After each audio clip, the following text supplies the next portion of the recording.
26 years na po ang aming simbahan doon sa Calauan, Laguna. Kung alam niyo po yung Calauan nung unang panahon, naging sikat na sikat ang Calauan dahil kay Mayor Sanchez. At nung panahon nakaguluhan na yon, ay doon kami dinala ng Panginoon. Yung lugar na amin pong, kung saan ako dinala ng Panginoon, una namin pinagkatipunan bilang misyon, ay tinatawag na daang impyerno. Pagdating ng alas 6, sa lugar na iyon ay wala nang pagaling ka sa bayan at magtatricycle ka papunta ng Bungkayo Subdivision Prince sa Calauan, Laguna, wala na maghahatid sa iyo. Kasi ang mga magtatricycle ay kung hindi uuwi, babalik ng ubos ang pinagtricyclean. Pag pumasok sa kalye na yon, ay may tama pagka nagdamot. Ganon ka gulo ng lugar na yun. Pero salamat sa Panginoon, nakasurvive kami. Doon ako dinala ng Panginoon. At ngayon ay hindi na daang impyerno, daan ng kung paano pupunta sa langit.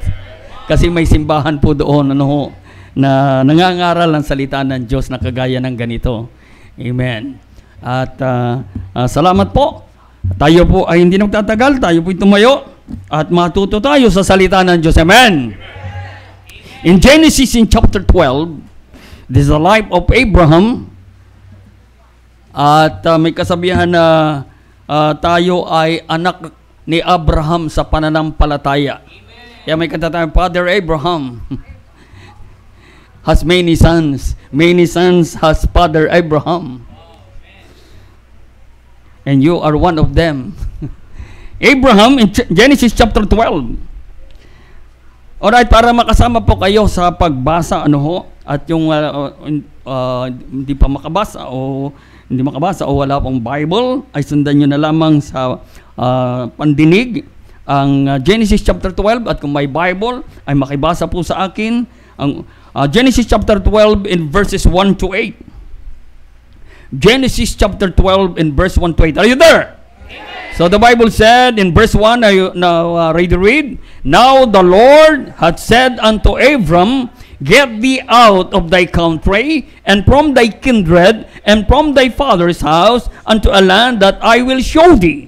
And I will make of thee a great nation, and I will bless thee, and make thy name great, and thou shalt be a blessing. And I will bless them that bless thee, and curse him that curseth thee, and in thee shall all the families of the earth be blessed. So Abram departed as the Lord had spoken unto him. And Lot went with him, and Abram was 75 years old when he departed out of Haran. And Abram took Sarai his wife, and Lot his brother's son, in all their substance that they had gathered, and the souls that they had gotten in Haran, and they went forth to go unto the land of Canaan, and into the land of Canaan they came. And Abram passed through the land unto the place of Shechem, unto the plain of Moreh, and Canaanites was then in the land. And the Lord appeared unto Abram, and said, Unto thy seed will I give this land. And there builded he an altar unto the Lord who offered unto him. And he removed from thence unto the mountain on the east of Bethel, and pitched his tent, and having Bethel on the west, and Hai on the east, and there he builded an altar unto the Lord, and called the name of the Lord, and he called upon the name of the Lord. Then some verses from chapter 18 in connection with the message. Genesis chapter 18, patungkol pa rin kay Abraham, beginning verse 17. This is the time before Sodom and Gomorrah, kung narinig natin, ay gugunawin ng Panginoon. And the Godhead ay nag-uusap. Pag sinabing Godhead, ay si Elohim, God the Father, the Son, and the Holy Spirit ay nag-uusap doon. At sabi sa verse 16, verse 16, And the men rose up from thence and looked toward Sodom, and Abram went with them to bring them on the way. And the Lord said, Shall I hide from Abraham the thing which I do? Seeing that Abraham shall surely become a great and a mighty nation, and all the nation of the earth shall be blessed in him. For I know him, that he will command his children and his household after him, and they shall keep the way of the Lord to do justice and judgment, that the Lord may bring upon Abraham that which he had spoken of him. I like to preach about be a blessing as a family that is bound for heaven.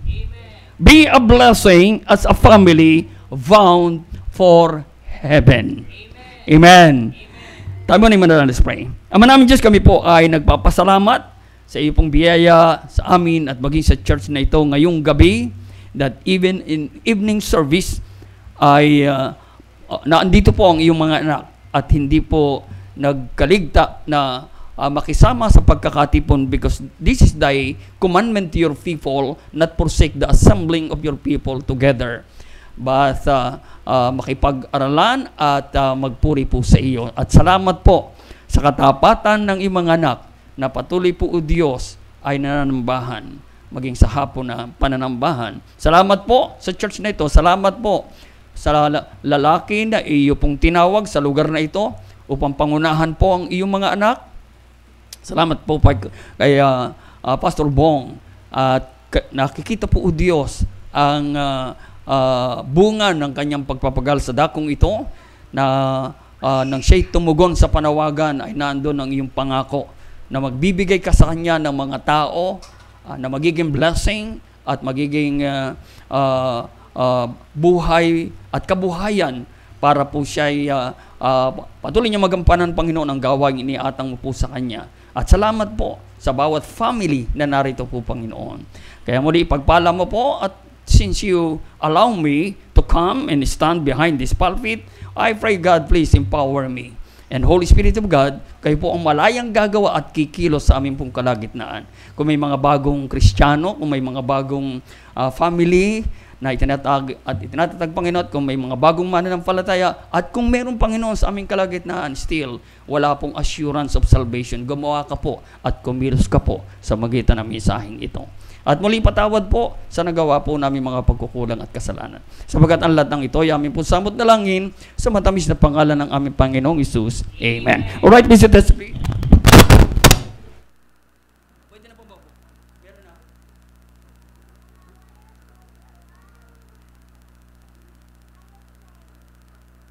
Yun. Amen. Be a blessing as a family bound for heaven. At ang ating pong binasa ay naisulat para sa ating mga ikatututo. In Romans chapter 15 in verse 4. Romans chapter 15 in verse 4. Ang sabi po dyan, in Romans chapter 15, by way of introduction to this message, ang sabi niya, bakit sa Old Testament? Ang sabi sa Romans chapter 15 in verse 4, for whatsoever things were written aforetime, kung ano man ang mga bagay na naisulat nung unang panahon, and that is the Old Testament, were written for our learning. Kaya matututo tayo sa talambuhay ni Abraham. Amen. Na sabi rito nga ay, whatsoever things were written aforetime were written for our learning, that we through the patience and comfort of the Scriptures might have hope, na kagaya ni Abraham. Amen. Kaya, so balikan ulit natin yung ating text. Sabi dyan sa verse 3, in chapter 12, in verse 3, and I will bless them that bless thee, and curse him that curseth thee, and in thee all the families of the earth. Kasama tayo, amen. Hanggat hindi natatapos ang salibutan, kasama tayo sa pangako ng Diyos kay Abraham, that all the families of the earth be blessed. And Abraham, the faith of Abraham affects all the families of the earth. It is not Abraham himself, but the faith of Abraham.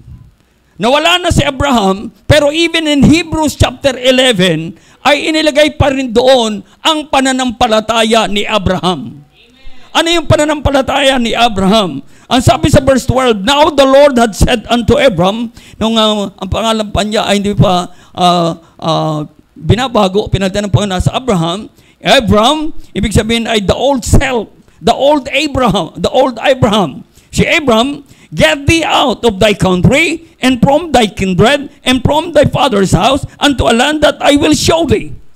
Ito yung narinig niya ang salita ng Diyos. And sabi sa verse 2, and I will make of thee a great nation, and I will bless thee, and make thy name great, and thou shalt be a blessing. So it is not Abraham. Ginamit lang siya ng Panginoon. Pero ano ang kay Abraham? Ang pananampalataya ni Abraham. Ano ang pananampalataya? Taking God's word as it is. Amen. Amen. Not any opinion of people, idea of people, but the word from God. At ang sabi ng Bible, now the Lord said unto Abraham.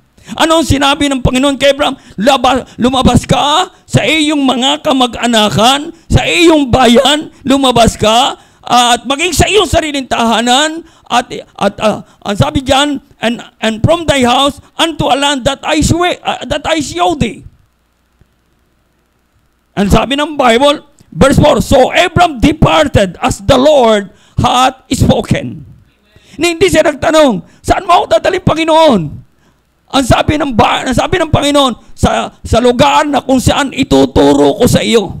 Hindi niya sa nagtanong, ay saan nga yung Panginoon? Ang hirap naman sumunod na hindi ko alam mga sinusundan. Pero bakit siya, ang sabi na ba, he departed, sapagat ang Diyos ang nagsalita. Ang Diyos ang nagsabi. And faith is taking God's word as it is. In verse 4, he showed his faith. As the Lord has spoken unto him. So what is faith again? Taking God's word as it is. In Hebrews chapter 11 verse 1, now faith is the substance of the things we hope for, the evidence of things not seen. Amen. Amen. Hindi natin alam kung ano ang magiging kinabukasan natin, pero alam natin, ang kinabukasan natin nasa kamay ng Diyos. At kahit anong mangyari sa bukas na darating, kahit anong mangyari, sapagkat nasa kamay tayo ng Diyos. Ngayon masasabi natin, kagaya sa Romans chapter 8 verse 28, that all things, bad or good, at yan ang katotohanan ng pwedeng mangyari sa atin, bad or good, all things are work together for good to them that love God and to them who are the called according to His purpose. Si Abraham ay tinawag according to the purpose of God, to be a blessing to all the families of all nations. At hindi pa man niya alam kung saan pupunta, pero sumunod siya because that is faith. The substance of the things we hope for, the evidence of things not seen. So hindi pa man niya nakikita. And imagine, habang siya naggagayak marahil, sa sinabi sa number 1, lumabas ka dyan sa iyong sariling bayan, sa iyong mga kamag-anakan, even in your father's house, sa lugar na ituturo ko sa iyo. Siguro naggagayak siya. Sinama niya si Sarah. Pati yung kanyang pamangkin na si Lot ay sumama sa kanya. At marahil ay camel pa or an ass or some working animal or oxen. Naggagayak siya. Siguro sabi ng mga kamag-anak niya, bakit mo kami iiwan? Saan ka pupunta? Sa Imus. Amen. Bakit ka naggagayak? Saan ka pupunta? Hindi ko alam. Tinatawag ako ng Panginoon eh. Ano nangyari sa iyo? Tapos mga kapitbahay, oh, saan ka pupunta? Bakit ka nagagayak? Saan ka pupunta? Hindi ko alam. Ano kung yan ang sagot mo sa nagtatanong saan ka pupunta, at sasabihin mo hindi mo alam, ay bakit ka sumusunod? Kasi sabi ng Diyos. Amen? Sabi ng Diyos ko, depart, get out of thy country. Hindi sinabi ng kapitbahay, hindi sinabi ng sino man, hindi kanyang plano na alis doon. Pero sinabi ng Diyos. At nangako ang Diyos. Verse 2, and I will make of thee a great nation, and I will bless thee, and make a name great, and thou shalt be a blessing, and I will bless them that bless thee, and curse him that curseth thee, and in thee shall all the families of the earth be blessed. That is the purpose of God. So as the Lord has spoken, and He showed His faith, In Genesis chapter 22, verse 8, in Genesis, nandiyan pa rin naman tayo sa 22. Ang sabi diyan sa verse 18, and in thy seed, so inulit-ulit ito kay Abraham, ang pangakong ito. And in thy seed shall all the nation of the earth be blessed, because thou hast obeyed my voice. Alam niyo, kung susunod lang tayo sa Panginoon, ang kasunod niya, blessing. Yeah.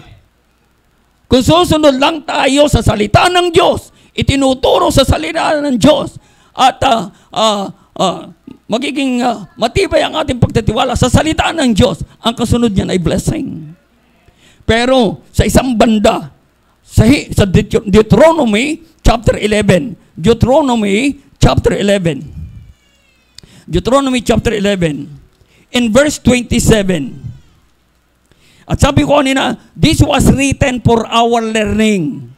Matuto tayo. Kaya isinulat ito for us to have a patience and comfort of these scriptures. In Genesis, Deuteronomy chapter 11, verse 27, beginning verse 27. All right, are you there? Amen. The Bible said, verse 26, behold, I set you this day a blessing and a curse.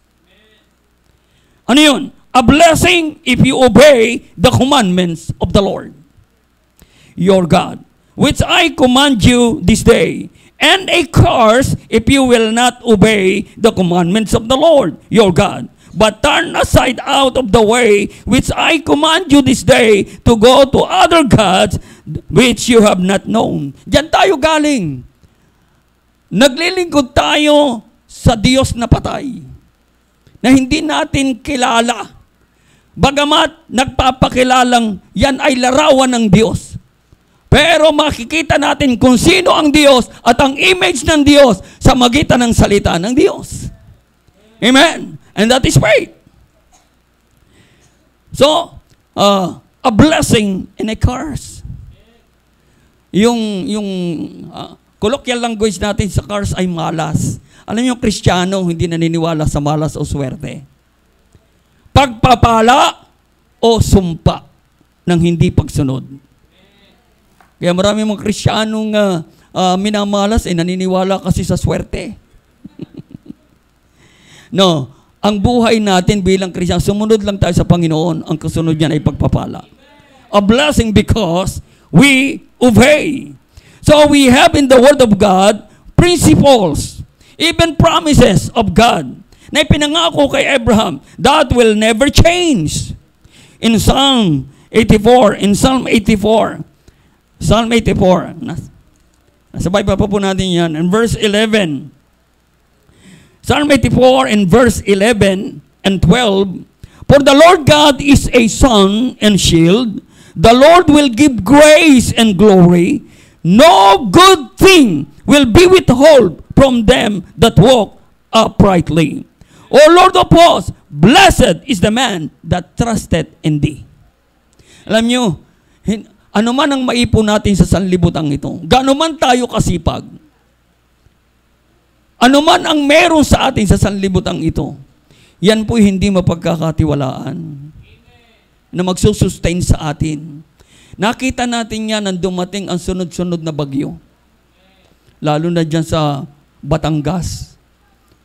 Kung makita niyo yung mga nakapicture dyan, mas malala pa sa, ano yung nangyari sa Pampanga? Pinatubo. Karamihan daw dyan sa Talisay, Laurel, ay ang dami diyang mga nag-abroad, especially Italy. Kaya ang bahay nila ay ipinattern ng mga lalaking mga bahay. Almost mansion. Pero nakita natin, bubong na lang ang nakikita ngayon. Yung isang pinapakita sa Facebook ay maraming sasakyan. A fleet of jeepney, mga bago. May mga kotse. Ngayon hinuhukay nila. Hindi nila mahukay kahit kuhanin ng mga bakho. Bakit? Nagkakalasan. Bakit? Ay ang tumabon sa kanila ay clay. Alam niyo ba ang clay? Slippery when wet and hard when dry.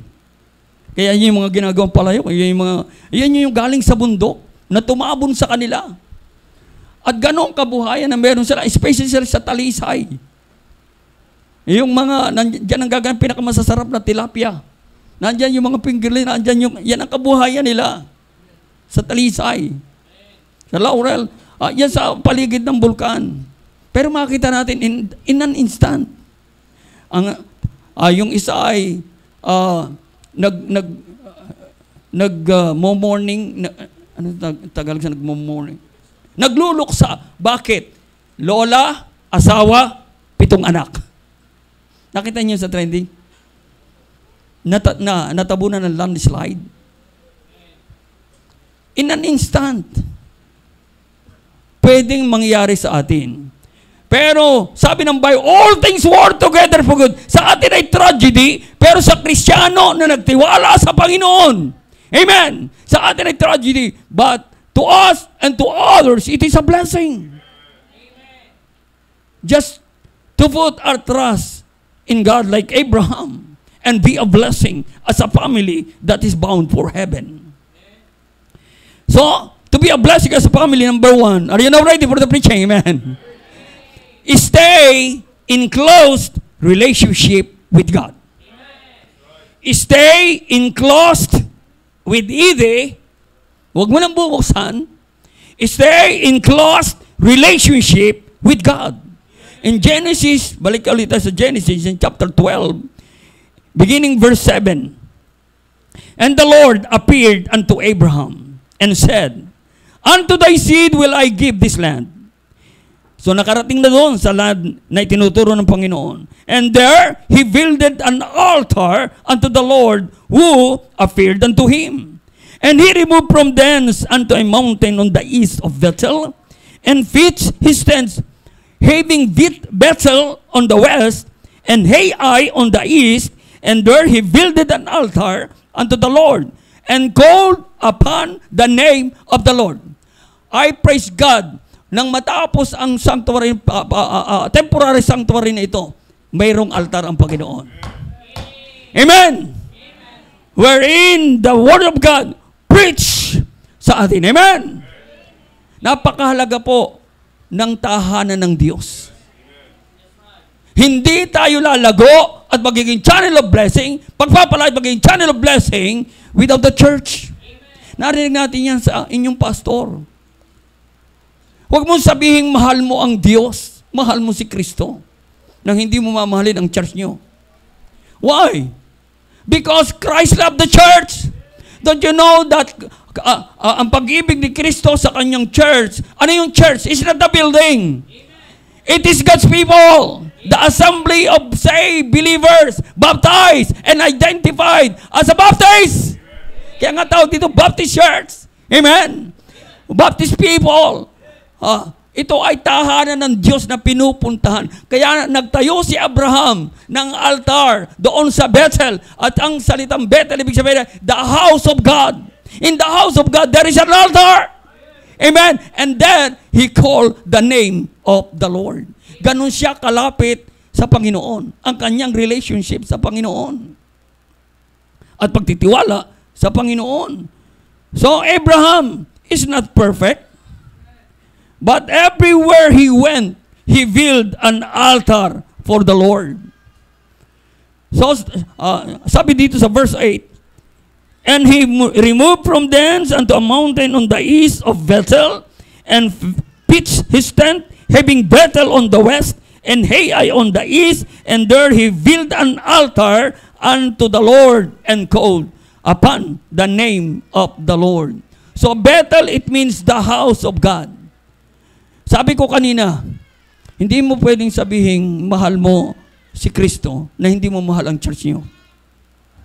Sabi ko, ang pag-ibig ni Kristo sa church to His people ay inentulad niya sa pag-ibig ng mag-asawa. Tingnan niyo, Ephesians chapter 5. Ephesians chapter 5. Ephesians chapter 5 in verse Ephesians chapter 5 in verse 25. Husbands, love your wives, even as Christ also loved the church and gave himself for it. Paano mo ipapakita ng husband, gaano man siya ka-busy, at ano man ang kanyang ginagawa, na mahal niya ang kanyang asawa, umuuwi, at sabik na umuwi. Amen! Inuuwian. Kahit na pa sabihin, a good provider, halos tumira na sa trabaho. Maybe at first, ay natutuwa ang may bahay, natutuwa ang mga anak, nabibili ang lahat dahil sa kasipagan, dahil sa kanyang dedikasyon sa trabaho, napopromote, at halos doon na tumira. Marahil ay hindi pa yan napupuna at first, pero kung lumalaon na ipagawa na ng malaking bahay, nagkaroon na ng maraming mga pangangailangan sa bahay, nasusunod na ng mga material na bagay, isang araw mag-iisip siya, saan ka na naman umuwi kagabi? Bakit hindi ka na umuwi? Pinaghihinalaan mo ba ako? Halos doon na nga ako tumira sa trabaho para lang ma-provide kayo, paghihinalaan mo ba ako? At minsan, pag sa ganyang mga naging, kahit hindi totoo, ginagawan totoo dahil nagiging speaker of the house na. Di ba? Totohanin ko na kaya. Wala na, uuwi ka, magpapahinga ka, naibigay mo na lahat. Pagdating mo, paghihinalaan ka pa, gawin ko na nga. At sapagkat alam nyo, the devil is not all-knowing. Pero yung mga hilat yan na mukha, pagpunta sa trabaho, pwedeng gamitin ng sekretary. Boss, mukhang may problema ka. Boss na kasi umuunlad na Mukhang may problema ka, boss. Masakit ba ang batok mo? Kaya ayun, a good provider. Sinong hinahanap? Sabi mo, mahal mo ako, bakit hindi ka umuwi kagabi? Mas mahal mo na ang trabaho mo kaysa sa akin. Ganyan ang mga drama sa mga tahanan ngayon. Nung una masaya, nag-abroad, nagpapadala. Pero dahil sa material na bagay na ipinapadala, natuto ang mga anak of the absence of my father na dapat magtuturo. Natuto ang mga anak because of nasusunod ang layaw, naibili ng iPhone 14, iPhone 16 na ngayon. Pero ang makita sa social media. Kaya nga, mga anak may kanya-kanya ng cellphone, ay wala na fellowship sa bahay. Sarado na ang relationship sa family. Pag-uwi ng bahay, ang nanay naka-cellphone, ang mga anak ay naka-cellphone, kanya-kanyang hilata, kakain, kukuha lang ng pagkain, pupunta na sa sopa, pupunta sa kwarto, pupunta na sa wala nang fellowship sa tahanan. Why? Because of the material things that are provided. Wala nang altar sa bahay. Kaya, totoo ako doon sa nag-testimony na isang nanay na speaker of the house, sabi, nag-umpisa na magbasa kami ng prophets. That is the word of God. The Bible is the word of God talking to us and revealing Himself to us. And prayer ay pakikipag-usap natin sa Panginoon. That is a harmonious relationship. Kaya nga pag ang mag-asawa hindi na nag-uusap. Kaya lagi ko sinasabi, kayong mga tatay, pagod sa trabaho, kahit ang mga nanay, because of economic reason, napagod na kayo, uuwi ng bahay, magtira kayo ng lakas at oras para sa mga anak ninyo. Di ba pag-uwi ng bahay at pagod, kuya-kuya-kuy na yan. Pagod din ang asawa, o yung kape! Nung binata ka, marunong ka magtimpla ng kape. Katulong, pag sinabi ka, a helpmate, hindi ko katulong ka na alipin ang kinuha. No? And then, lalapit yung anak. Kahit alam yung kanyang assignment, maglalambing yan. Daddy, patulog na sa assignment ko. Kahit matalino siya, mana sa nanay niya, magpapatulong yan. Wala akong panahon. Pagod ako. Ay, pambira, ano? Anong sasabihin ng anak? Mami, pagod daw si daddy. Ikaw naman. Pagod din ako. Siya lang ba may karapatang mapagod? Anong babalingan ng anak? Anong babalingan ng mga batang ganare? Kung wala ng panahon ang nanay at tatay sa kanyang mga anak. Kaya nga maski anong pagod natin, pag uwi mo, lambingin mo. Una, ang speaker of the house. Para laging magaganda ang sinasabi. Hindi yung sinasabi, ginabi ka na naman, saan ka galing kagabi? Ano ba itong napabahay ko ba ito? Ha? Hindi. Oh, dear, kumusta ka na? Okay. Pag kinumusta yung asawa, kumusta yung asawa? Anong trabaho ng asawa mo? Wala, sa bahay lang. Tayo mga lalaki, mahiya tayo magsabing sa bahay lang. Magpalit nga tayo. Sabi nung asawang babae. Lalo na kung bagong nagbibuild ng family, 3 anak na sunod-sunod. Tapos sasabihin mo, sa bahay lang. Tapos uuwi. Ano ba naman ang kalat dito? Hindi ka ba marunong maglinis ng bahay na ito? Nasaan yung sinaing? Ay, yung pangalawa hawak. Yung bunso, nakaando ito. Yung pangalawa na andito. Yung panganay na, ay sunod-sunod eh. Tapos paghahanapan ng mga tatay ngayon. Nakita niyo yung senaryo ngayon? Kaya mga bagong pamilya pa, naghihiwalay na. Alam niyo, sabi dito nung nag-teach time, kung hindi dumating sa kanilang kakilala sa Panginoon, anong laging banta? Hiwalay na tayo. Sa iyong puti, akin ang akin ang dikolor. Ayun na laging banta. Pagka okay, uuwi na sa bahay nila. Ayan, sinabi ko na sa iyo, mag-aasawa-sawa ka ng tamaan. Ayun, nasisi ka pa. Alam niyo, hindi na kailangan mangyari ng ganyan kung may altar sa bahay. At kung wala man, build one, para pagpunta rito, pahalagan mo ang altar na ito. Pag nakarinig ka ng salita ng Diyos and there is invitation, give your life to God. At humingi na patibayin ang iyong conviction to stay in the maintain the close relationship with God. Hindi mo pwede sabihin, close na kayo ng Panginoon na lumalayo ka sa simbahan. Kasi there is no other institution. Huwag mo sabihin, nagbabasa ka naman ng Bible sa bahay. Pag nagbabasa ka ng Bible sa bahay, mababasa mo ang Hebrews 10:25. Anong nasa Hebrews 10:25? Huwag nating pabayaan ang pagkakatipo natin sa isa't isa na kagaya ng ugali ng iba. Bakit mo gagayahin yung ugali? Bakit nga siya? Hindi naman lagi nagsisimba. Mas matagal pa sa akin yon. Ay, bakit siya gagayahin mo? Yung palayo sa Panginoon, hindi ba dapat ay lalo kang mapalapit sa Panginoon? Amen? At inilalapit ka sa lalo sa Panginoon sa magitan ng simbahang ito, sa magitan ng pangaral ng salita ng Diyos. To maintain your close relationship with God. We must always be in the house of God.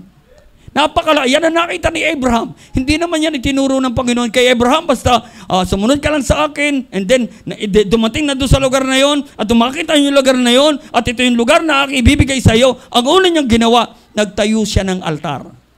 And he called upon the name of the Lord. Pwede naman siyang wag na magtayo ng altar eh. Pwede naman siyang lumuhod na lang, at Panginoon, salamat po, pinakita mo na sa akin ang lugar na ito. But he built an altar. In that place, Bethel. And Bethel, it means the house of God. Yung lugar na yun, yung lugar na pinagdalan sa kanya, it calls Bethel. Bethel, tahanan ng Diyos. Okay? Or where God is, Bethel, the house of God. So, in the house of God, in a place, in a time appointed, laging si Abraham ay naroon. So we cannot say we have closer relationship with God na lumalayo sa altar ng ating Panginoon. Again, altar in the house of God in Bethel. Huwag niyong kalilimutan ang lugar na ito. Amen. Bagamat I believe this is just a temporary, pero this is a blessing. At bakit nagkaroon ito? Because of the family that blessed by God. At hindi sila naging maramot para sa Panginoon. Amen. And your pastor announced that we are going to build even a temporary house of God wherein we can build His altar that we may call upon the name of the Lord. Ang marami sa inyo tumugon. Amen. Nalaman ko na walang budget. Nag-pray, pero may binigyan ng wisdom ng Panginoon. Nag-pray tayo. Maghukay na tayo. Wala pa namang pera. Ilan ang ating hukayin? 1, 2, 3, 4, 5, 6, 7, 8. Anong gagawin sa hukay? Inihanda na ng Panginoon ang magiging channel of blessing. Amen! Oy, hindi ka namin kasama sa prayer. Ano magagawa ko? May mga hukay dito. Pastor, punta tayo sa tableria, hardware.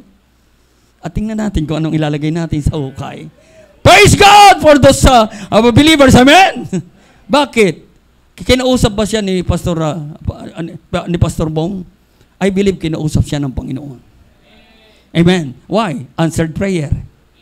Kaya unti-unti nagkaroon ng, and you know, huwag ka lamang lalayo sa Panginoon. Hindi lang ganito ang kayang ibigay ng Panginoon. Yeah, for 26 years, nakita ko ang biyaya ng Panginoon. Walang mayaman sa amin, pero mayaman ang ating Diyos. So, don't settle your family anywhere na malayo sa simbahan. At kung malayo man sa simbahan, God answers prayer. Panginoon, mahirap sa amin ang magbiyahe. Bigyan mo kami ng sasakyan. Na, may binigyan na ng sasakyan dyan eh. Amen!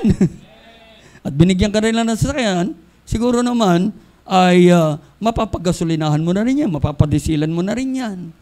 At hindi ka titigil sa mga kapitbahay. Sumama kayo sa amin. Sige, sumama na sa amin. Kahit ang mga anak ko ay magbiyahe, kayo lang maisakay ko rito, pumunta sa aming simbahan. Amen! Why? A channel of blessing. Anong pagpapala na meron tayo? Unang-una, the gift of faith. For by grace are you saved through faith, and that not of yourself. Sapagkat ang pananampalataya nating namana sa religion, walang patutunguhan, walang katiyakan. May pananampalataya ka, ay oo naman, saka po tayo kinamatay. Siyempre, pananampalataya. Wala nakakatsak niyan. Lahat tayo ay confronted with that problem of eternity. Pero salamat sa soul winner. Salamat sa nagbukas ng Bible, ipinakilala sa atin kung ano tayo at kung sino ang kailangan natin. Bilang makasalanan, ipinakikilala ng Bible, merong tagatapos ng ating kasalanan. For the wage of sin is death. But the gift of God is eternal life through His Son, Jesus Christ. So, again, don't settle your family anywhere without or being far away sa isang lugar na walang simbahan. Pag walang simbahan, walang altar.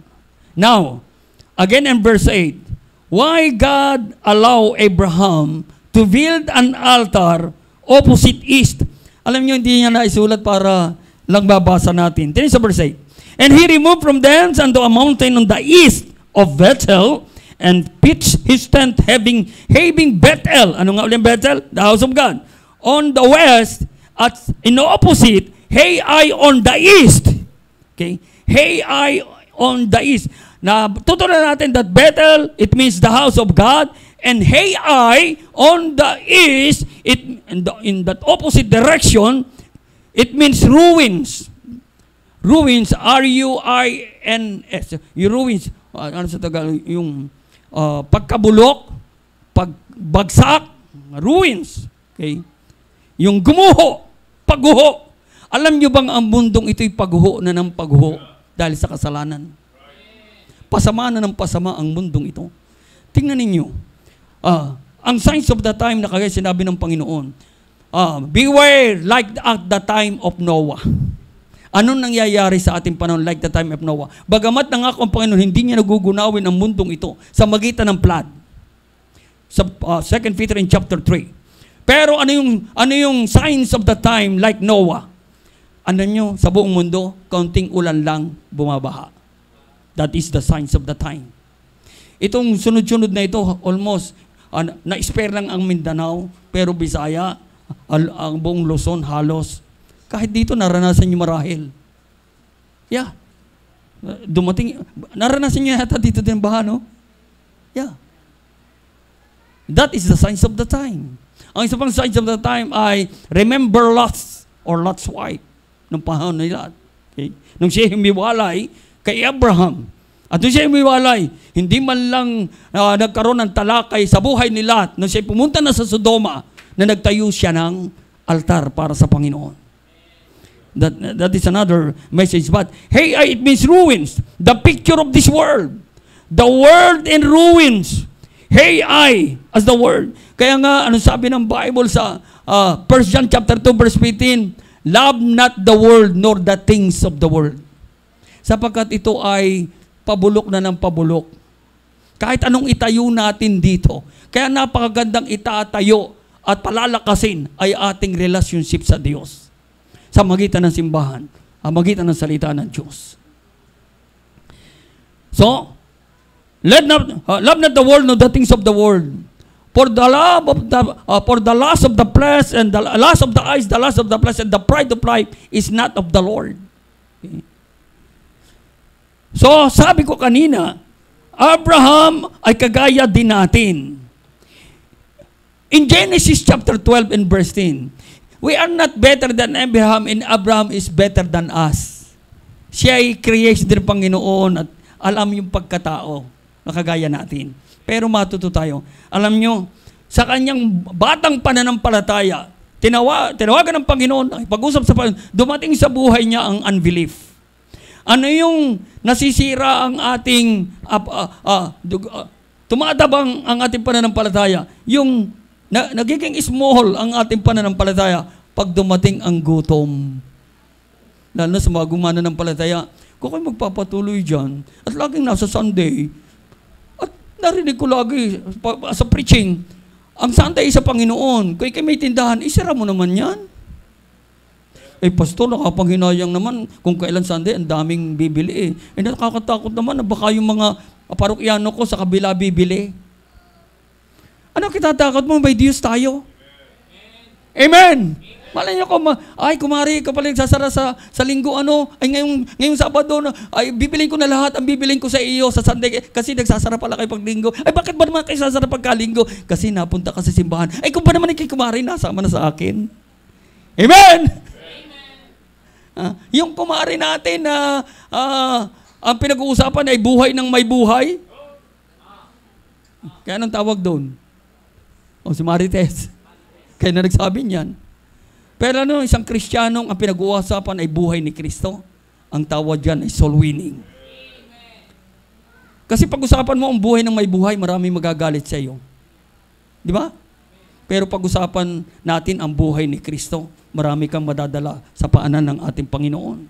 At si Abraham ay kagaya din natin, nawawala ng pananampalataya. Ano ang tines sa kanya ng Panginoon at siya'y nawalan ng pananampalataya? Genesis chapter 12. Matapos na siya ay mag-build ng altar, and then in verse 10, and there was a famine in the land, kung saan dinala ng Panginoon. And Abraham went down unto Egypt to sojourn there, for the famine was grievous in the land. So yung salitang went down, alam nyo, narinig nyo yung kantang, I'm pressing on the upward way, new heights I'm gaining every day. Higher ground. Yan ang plano sa atin. Bago tayo pumunta ng langit, dapat ang buhay natin ay paangat. Hindi pa balusok. Hindi pa tumba. Amen? I'm pressing on. That's what we pray. A higher ground. Every day, a higher ground. Okay? At sinubok siya ng Panginoon. At dahil sa pagsubok na yun ng Panginoon, he went down unto Egypt. Ang Egypt ay larawan din ng sanlibutan. Na pagtitingin tayo ay parang sagana ang sanlibutan. Kahit saan ay may may pure gold. Kahit saan ay may fast foods, may mall. Ayun na nakakaano. Kayong mga magulang, kahit kayo mapera o wala mang pera, magwiwindo siya, magmamalling. Okay? Yung magmamalling, kasama ang inyong mga anak. Yung mga anak natin ay titingin-tingin lalo doon sa playground, titingin-tingin sa magagandang toys, idadaan mo ron, wala ka naman pambili. Tapos yung anak mo gusto makapunta, ay anak, baka mabagsak mo, wala nang pambayad. Tuntua yung mga bata doon sa amusement, idadaan doon, tatakpan mo ang bibig. Wala ka naman pambayad. Pero nakatingin pa rin, nasa isip, pag ako lumaki, nagkapera, ganyan na nangyari kay Lot. Kasi dito sa Genesis chapter, isinama niya si Lot. At si Lot ay bata pa. So ang tingin niya, ganyan pala ang mundo. Ang saya-saya. Hindi kagaya doon sa lugar namin. May altar nga, pero ang lungkot-lungkot naman. Alam niyo, ang kasayahan is a matter of attitude. Hindi tayo pwedeng pasayahin, bagamat yan ang tingin ng sanlibutan, ng mga bagay ng mga tao at pangyayari. Ang taong nagpasaya sa iyo, kung dyan nakatuon ang ating kasiyahan, yan din ang magpapalungkot sa iyo. Kahit gaano mo mamahal. At wala mang ginawang masama sa iyo, pero mahal na mahal mo, na yan ang kasiyahan mo. Pero pag kinuha na ng Panginoon, ayoko nang mabuhay. Ayoko nang mabuhay. Sasama na ako sa iyo. Itunulak naman. Mahal na mahal. Sana magpakita ka sa akin. Abay, hiniling. Ay, ang devil pwedeng mag-duplicate. Ay, may nagpakita nga. Ay, kala ko ba mahal mo? Tapos tatalakbong ka. Hihimatayin. O kaya, yung pinagkatiwalaan mong tao, pwede kang lukuhin. Sa panahon ngayon na ang manloloko ay kung sinong yung mga malapit sa iyo. Hindi tayo sasaksan sa manloloko kung hindi natin kilala eh. Lalo na yung mga scam yung mga seller na scam. Yung magpipicture ng aparador na ang lalaki. Ikaw na may nag-iinganyo, ang mura-mura. Pero nang dumating, nasa box, saan ka nakakita aparador nasa box? Ay, yung palang aparador na panlagay doon sa mga slot ng pan-design na aparador. Ayun, kahit Kristiyano, napamura ka, ay talagang napamura. Ay, Kristiyano nga pala ako. Hindi na nadala. Ay, di ba ang daming ganyan manluloko? Lalo na, ay naku, pati ako nabiktima ng ganyan. Kasi minsan pa, ang ganda-ganda ng ng kanilang kwan. Kaya nga sabi mo, pagkakatiwalaan, aside sa point, Lazada at Shopee pwede may sa uli. Pero yung mga seller na lang, pangalan lang. Iba't iba ang kanilang address. Tingnan nyo minsan. Okay? But again, so pag nagutom na, si Lot isinama. Pero nung sila'y naandun na, natutong magsinungaling si Abraham. Bakit? Papasok tayo. Sarah, ang ganda-ganda mo. By the way, sabi ko nga, ang taong nagpasaya sa atin, pwedeng yan ang magbigay problema at kalungkutan sa atin. At maging ang pangyayari, ang saya-saya natin sa nangyari. Pero maya-maya lang, may masamang balita. Anong nangyari? Drama ka na. Pero alam, salamat. Meron tayong Philippians 4:4. What is Philippians 4:4? Rejoice in the Lord always, and again, I say, rejoice. Kanino? Sa Panginoon. Amen. So si Abraham nalungkot. Nagkaroon ng famine in the land. So magugutom tayo rito. Baba tayo doon sa Egypt. At doon sa Egypt, huwag mong sasabihin na mag-asawa tayo, ha? Kasi sa ganda mo, Sarah. Hindi ko na mabasahin, but the story goes, sa ganda mo yan, Sarah. Pag ikay pinagnasaan ng Pharaoh, papatayin ako. Sabi mo, mahal mo ko. Sabi mo, magkapatid lang tayo, ha? Para pag pinag-interesan ka, buhay ako. Biro mo yan, ano?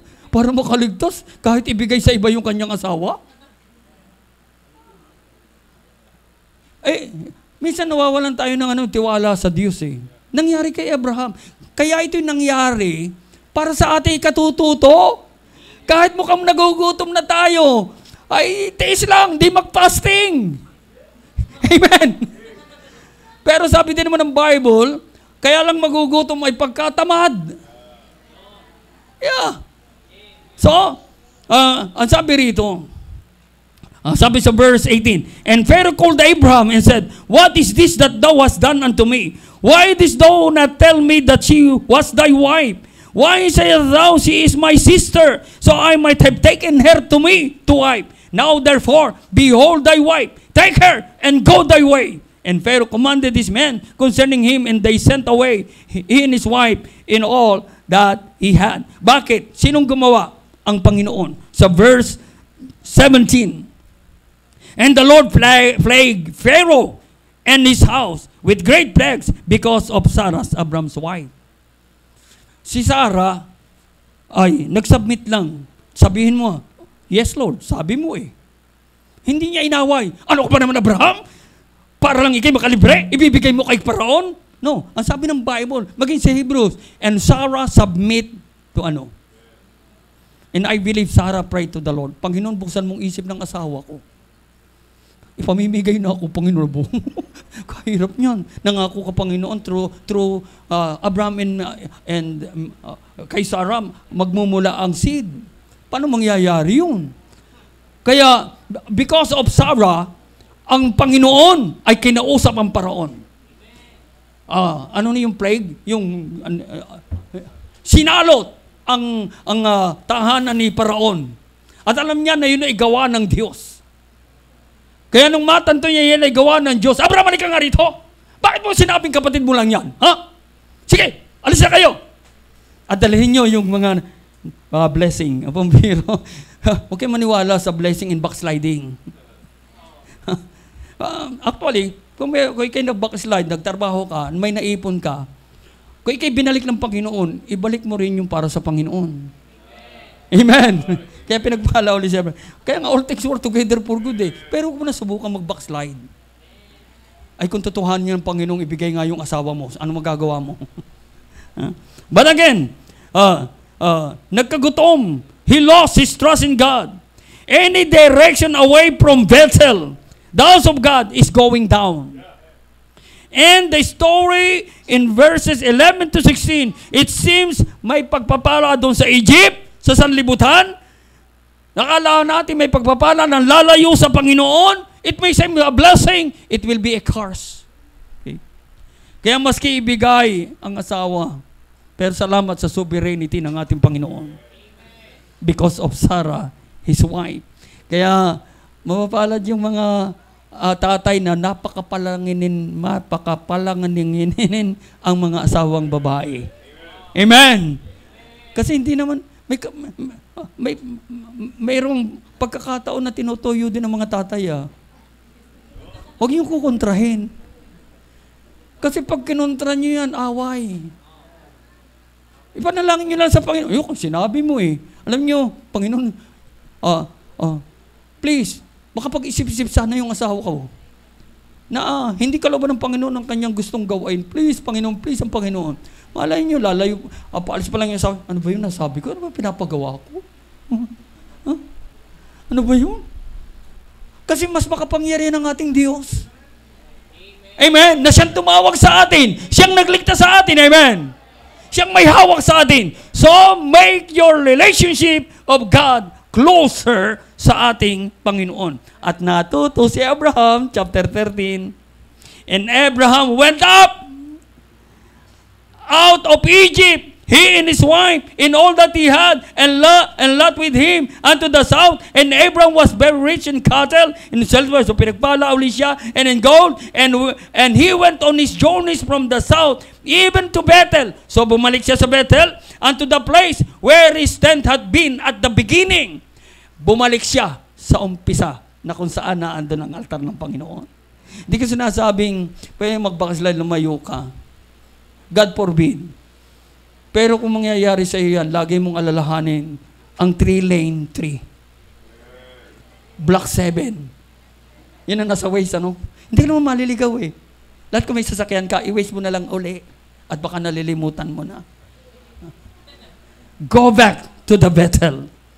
Stay in close relationship with God.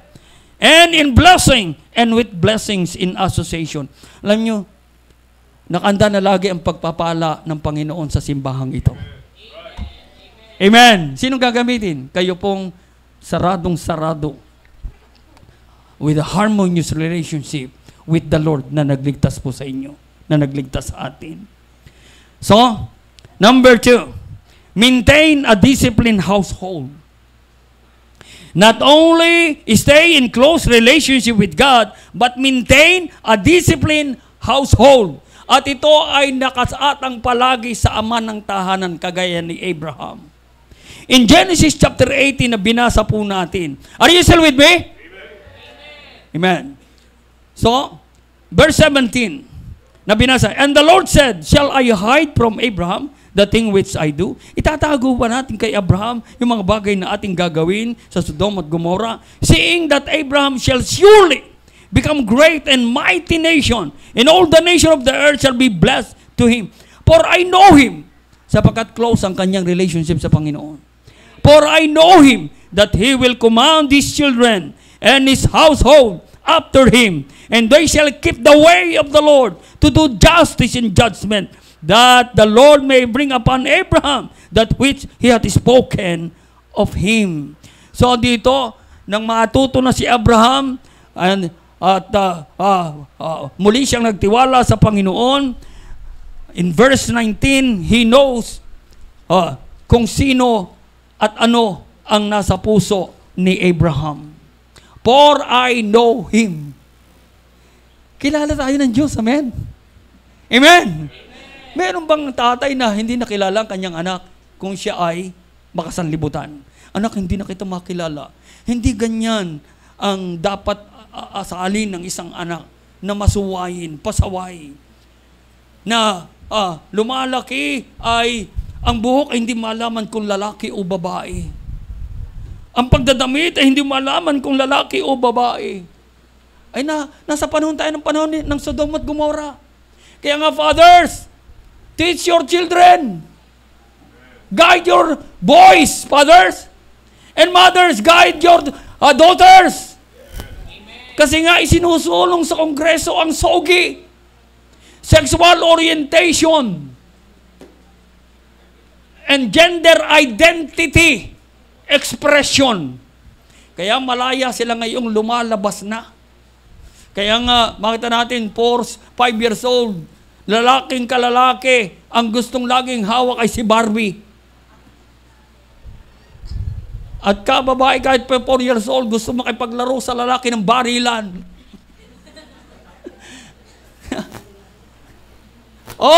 Papaano? I-maintain ang household. Ephesians chapter 6. Ephesians chapter 6.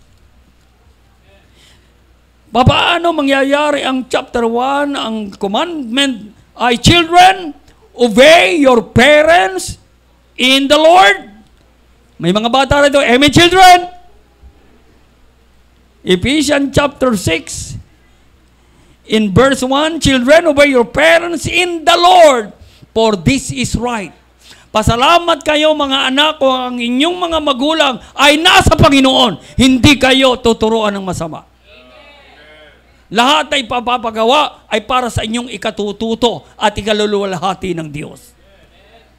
Obey your parents in the Lord, for this is right. Honor thy father and mother, which is the first commandment with promise, that it may be well with thee, and thou mayest live long on the earth. Yan ang itinuturo at ituturo natin sa ating mga anak. Pero, tingnan mo ang sarili natin, tatay. Verse 4, and ye fathers, provoke not your children to wrath. Gusto natin sa mga anak natin tayo masunurin, pero tayo ay disobedience to God. Come on! Kayo na lang magsimba. Wala akong gana. Bakit po? Iyon kasing namaman nyo. Halong, sige, kayo na lang magsimba. Walang gana. Bakit? Nag-aaway Isinama pati mga anak.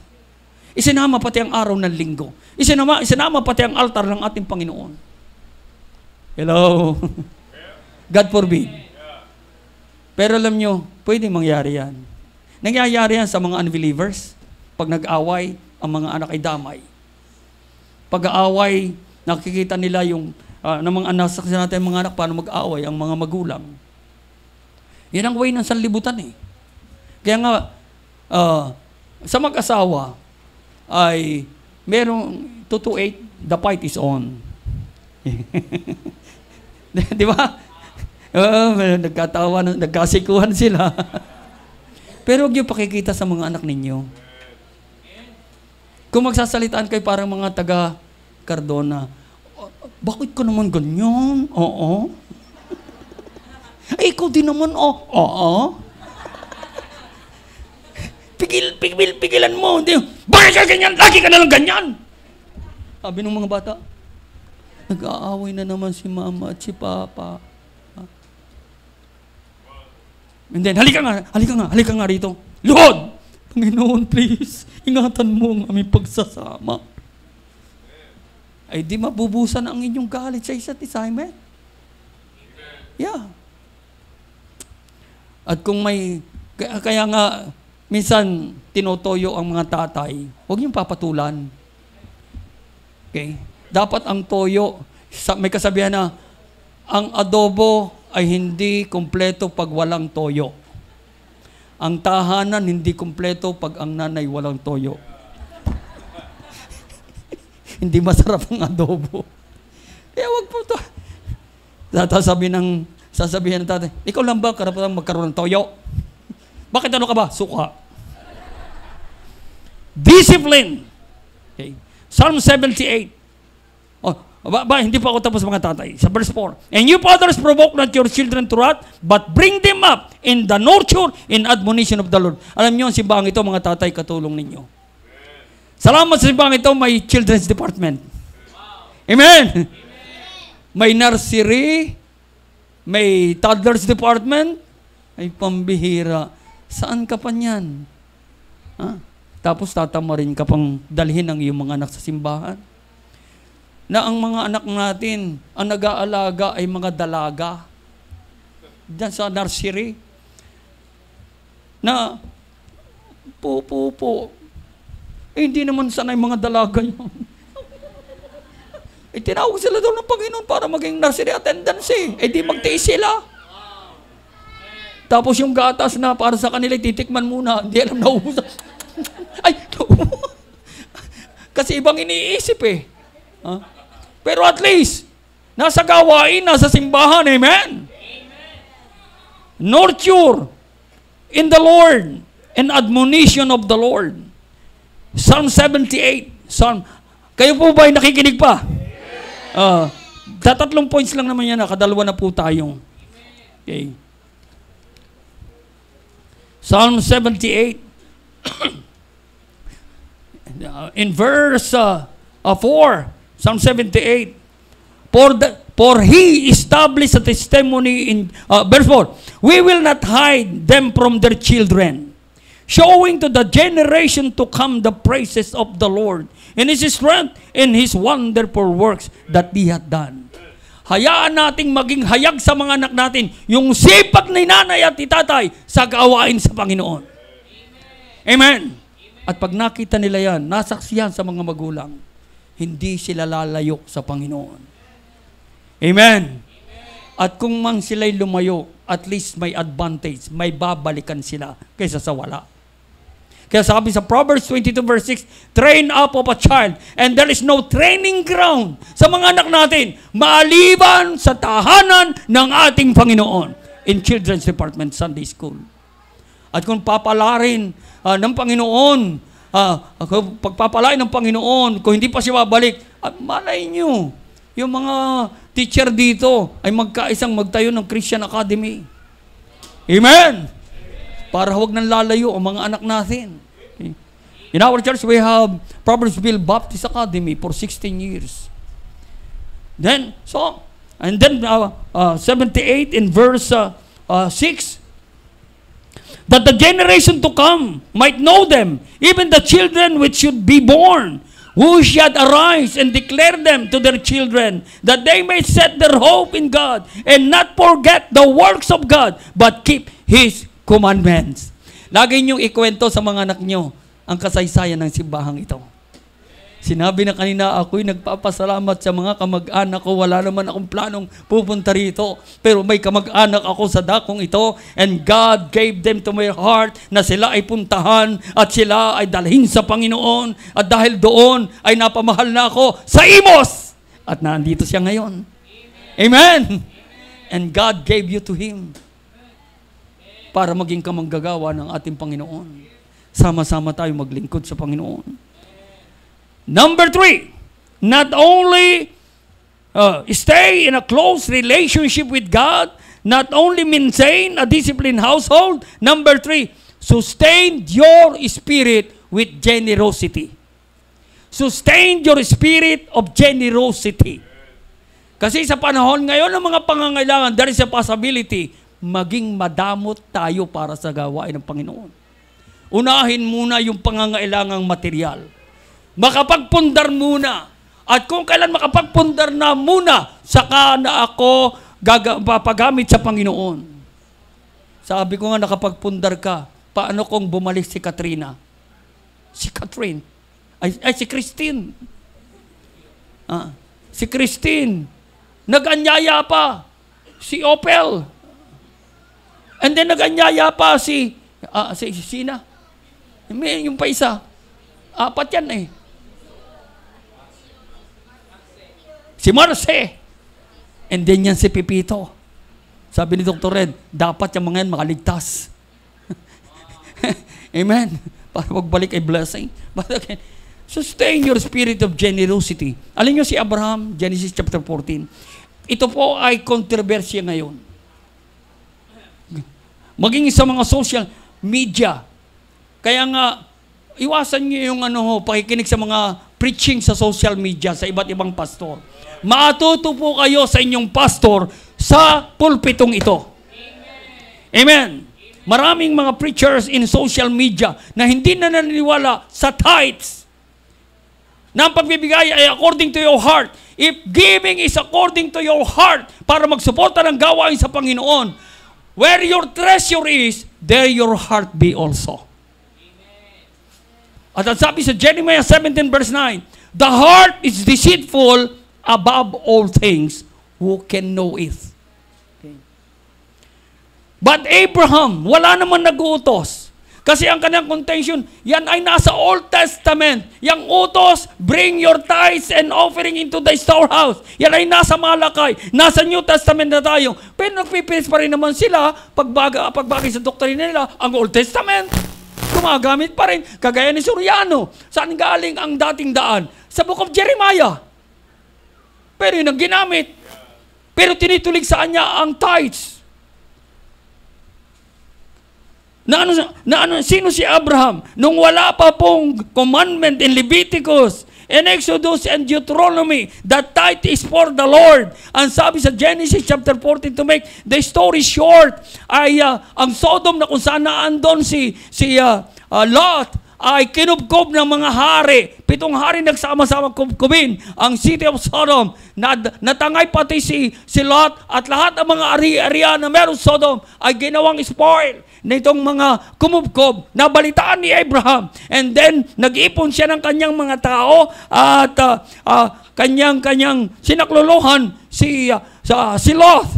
And verse 16, and he brought back all the goods and also brought again his brother Lot and his goods, and the women also, and the people. And the king of Sodom went out to meet him after his return from the slaughter of Chedorlaomer, a king, and of the kings that were with him at the valley of Shaveh, which is the king's dale.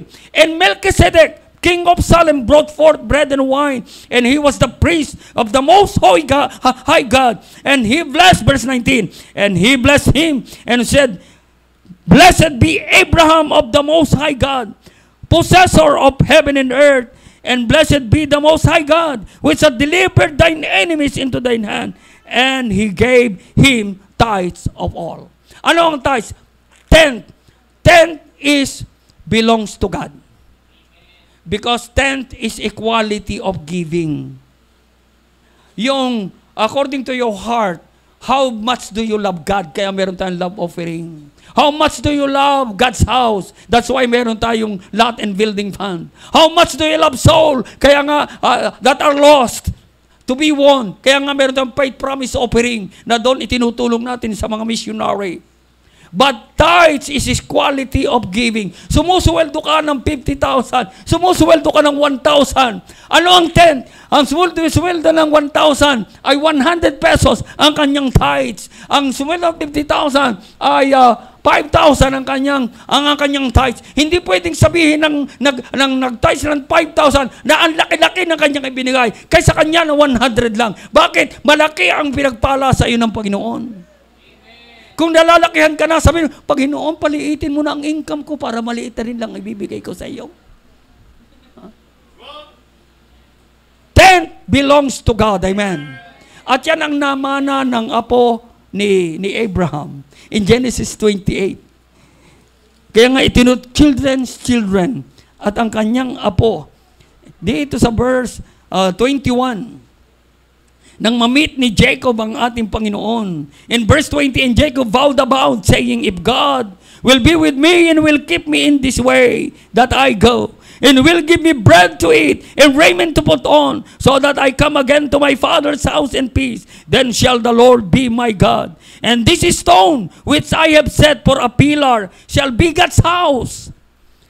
And of all that thou shalt give me, I will surely give the tenth and today. Amen. Kung ako'y pagpapalaan mo, walang pagsalang ibibigay ko sa iyo ang ikapo. Walang batas na nagbatas kay Jacob. Bakit? Namana niya ito kay Abraham. Nasasabihin niya ito, ituturo niya sa kanyang mga anak at anak ng kanyang mga anak. Kaya nga, na makakilala talaga si Jacob kung sino ang Panginoon. The Lord God in his life, ang unyang ginawa, nagtayo rin siya ng God's house. At doon sa God's house, doon niya inialay ang ikapo para sa Panginoon. At kahit saan ako pumunta at pagpapalain, walang pagsalang ibibigay ko ang aking ikapo sa iyo, Panginoon. Tithes is obedience to God. Amen? It's not just out of our generosity. Bagamat, huwag natin pagdamutan ng ating Panginoon. Amen? Sino nag-i-enjoy ng ating binibigay sa Panginoon? Hindi naman itutulungan ng mga politiko. Hindi naman tayo namimigay ng mga trucks at nangangaral sa mga bus, mga kanto, at may kasama tayong mga naggagandahang mga young people, may hawak na kuwan at offering po. Di ba sa mga palengke, sa mga bus, mayroong ganyan? We preach into the bus, into the palengke. Ang ating sinishare ay tinanggap namin libre, kaya binibigay na namin ng libre. Kung may magbibigay sa inyo, hindi po namin hinihingi sa inyo. Punta kayo sa aming simbahan. Yun po ang lugar na kung saan iaalay natin ang inyong offering. Amen. So hindi tayo nagpapabingo. Hindi tayo nagpapa-concert. Hindi rin tayo kumakatok sa mga way-bahay at para po sa gawain sa Panginoon. Hindi tayo nagbebenta ng mga ballpen, ng chocolate at ng mga candy-candy. At sasabihin, ito po yung tinutos ko sa aking pag-aaral. Yung pala, sila'y pawala ni Kibuloy. Yeah. Yun yung sistema nila. Na nabubulga na ngayon sa Congress. Sabi nung kaunaw ng mga ganyan na may hawak ng mga ganito, 15 million ang kanilang kailangang isumiti sa isang buwan sa KLJC. Anong paraan? Itong mga young people na ito, bibili sila ng mga candy, ng ballpen, at may nakalagay na tulong lang po. Yun ang kanilang paraan. Ano sabi ni Kibuloy? Hindi naman masamang magsinungaling kung yan ay gagamitin sa Panginoon. Sinungaling pa rin yan. Bakit meron ito? Kung ang mayor niyo kusang magbibigay at walang string attached, okay lang, sige. Sa amin sabi ni mayor sa amin, Pastor, punta kayo, may kakandidato si Aquino, may kakandidato na mayor, pinapupunta ako.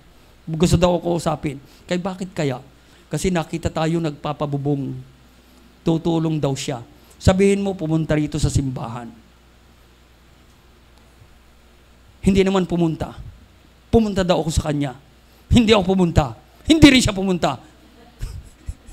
Nabubunga namin dahil sa sakripisyo ng mga anak ng Diyos. Buti na lang natalo. Ganyan ang mga politiko eh. Gusto niya may string attached. At kung siya may nagpunta, ilagay niya dyan. At kung siya maglagay, hindi yan ibinigay sa akin. Amen? No string attached. So, naamana ni Jacob, God will never bless a selfish person. Ano ang principle ng Bible? Give, and it shall be given unto you. Amen? At ginagamit yan ng mga nagpiprit sa labas. Siksik, liglig, umaaw-paaw. Totoo yun. Principle yun ng Bible. But give it to the church. Amen? Because glory is in the church. throughout all ages, world without end. Amen. Ephesians chapter 3 and verse 21. Being selfish will not glorify God because that is not the character of God. God is very generous. He holds no good things to His children that obey His commandments. So, sabi ng Bible, always remember this priority. Napakasimple. Alam natin, maging memory verse, Matthew 6:33. What is that? Seek you first the kingdom of God, His righteousness, all these things shall be added unto you. Ginagawa natin complicated. Bakit? All these things muna. All these things muna. Makita muna natin yung bunga ng pagpapagal. All these things muna. Saka na yung katwiran ng Diyos. Katwiran muna ng bianan. Unahin nyo pa yung pagsisimba palagi. Ay kung baga kayo ay sinisipagan yung pagnegosyo, ay di marami kayong mapapala. Linggo na lang sasara ng simbahan. Linggo na lang dapat maghanap buhay. Pero naandyan kayo sa simbahan. Anong makapapakain yung simbahan? Salita ng Diyos. Sapagkat ang pinapakain natin, di lamang ang tiyan na ito. Ang pinapakain natin yung nagpapalakas sa katawang ito, ang ating kaluluwa. To nourish our soul and to refresh our spirit by the Word of God. Huwag tayong maging madamot. Seek you first of all things. The priority is God and in His work. And the blessings will come. And when the blessings come, be a channel blessings. Why? Because we are family that is bound to heaven. Tayo po ito may lahat. Let's all listen please. Ama namin Diyos, salamat po sa iyo po mga salita. Kayo po Panginoon ang nakakaalam at kayo po patuloy na kumilos gumawa sa iyo po mga anak. Kayo ang nakakakilala.